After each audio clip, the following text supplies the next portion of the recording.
2. Okay, so Alonda had punked out on talking to the group. A couple of times. Or more than a couple of times. More like a few times. Sure, she had walked past them to get the pizza, but all 4 of them had been laughing about something so hard they was gasping for air, and it seemed like it was real funny, so she didn't want to interrupt whatever it was. I'll just say what's up on the way back, she thought, passing them, trying not to stare. But by the time she was walking back, they were all sitting on the benches chatting normal, but, well, it was still hot out and she had cold Pepsi. Cold Pepsi.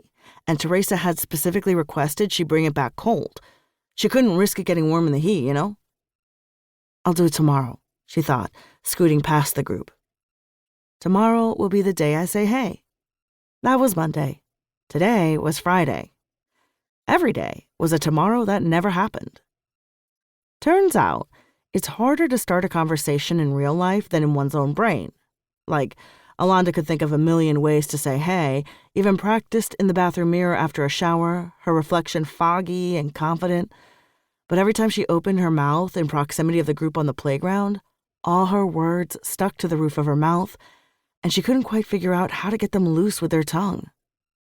Excuses not to talk to them danced in her head every time she passed. She couldn't start a conversation today. She had to get home to do her homework, had to buy some rice for dinner, had to wash her armpits.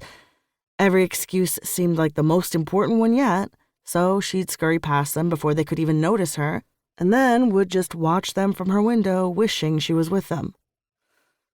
Mommy could start a conversation with anyone, the world just full of friends she hadn't yet met. She'd always tried to get Alonda to pick up that skill, but Alonda had always been shyer, more content to dance behind Mommy's legs instead of risking a hello. Mommy'd be making fun of her if she was around to see her running past the group. What's there to be afraid of? She'd say. Yo vivo sin miedo. She'd always say shit like that. I live my life without fear. 'Cause she did.